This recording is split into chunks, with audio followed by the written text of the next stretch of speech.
The Rise and Fall of Gurara Capital. Season 1. Episode 3. The Mix-Up. It all started with a misunderstanding, a small mistake, one that seemed insignificant at first, but grew until it was too late to stop it.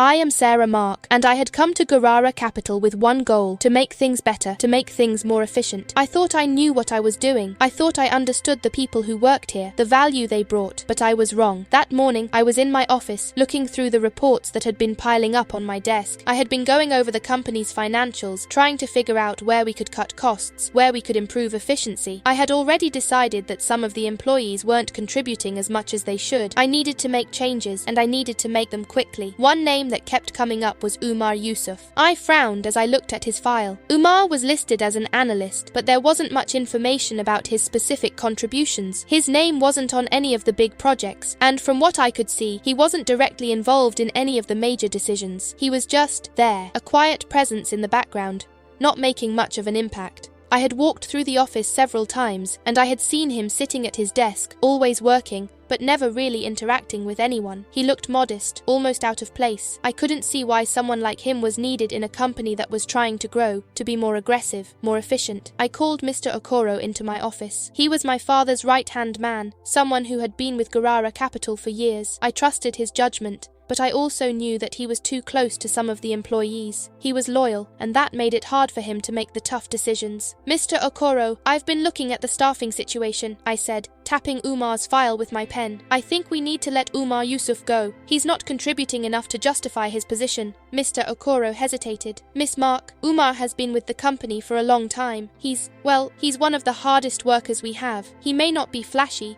but he gets things done. I shook my head. Hard work isn't enough if it doesn't show results. We need people who can contribute in a big way, who can take initiative. I've made up my mind, Mr. Okoro. Please let Umar know that today will be his last day. Mr. Okoro opened his mouth as if to say something, but then closed it again. He nodded. He took the file from my desk and left the office. I didn't think much of it. I had made my decision, and I needed to move forward. A few hours later, I saw Mr. Okoro and Umar standing by Umar's desk. I watched from my office as Mr. Okoro spoke to him. Umar's face went pale, his eyes wide with shock. He looked at Mr. Okoro, then over at my office, as if he couldn't believe what he was hearing. I saw him nod slowly, his shoulders drooping as he began to gather his things. I stood up and walked over to them, wanting to make sure everything was handled properly. As I approached, Umar looked up at me, his eyes filled with confusion and hurt. Miss Mark, he said, his voice trembling slightly. I don't understand. Why am I being let go? Have I done something wrong? I shook my head, trying to keep my tone calm and professional. It's not about doing something wrong, Umar. It's about the direction the company is going. We need people who can contribute in a more impactful way. I'm sorry, but this is the best decision for the company. Umar stared at me for a moment, then nodded. I see, he said quietly. He picked up his bag, his movements slow and deliberate, as if he was trying to process what was happening. He didn't say anything else as he walked towards the exit. As Umar left the office, I felt a strange sense of unease. I pushed it aside, telling myself that I had made the right decision. But as the day went on, I began to notice a change in the office. The atmosphere was different, tense, uneasy. People whispered to each other, their eyes darting towards my office and then away again. I could feel their resentment, their anger at what had happened, but I ignored it. Change was never easy, and sometimes you had to make tough choices to move forward. The first sign that something was wrong came later that afternoon. I was in a meeting with the finance team, going over some of the recent reports. One of the analysts, a young woman named Aisha, was presenting the data, but she seemed confused, her eyes flying nervously over the pages before her. I'm sorry, Miss Mark, she said, her voice trembling. I don't understand these numbers. Umar was the one who usually handled this part, and I don't know how to make sense of it. I frowned, my irritation growing. Well, Umar isn't here anymore, Aisha. You're going to have to figure it out. Aisha nodded, her face flushing as she looked down at the papers.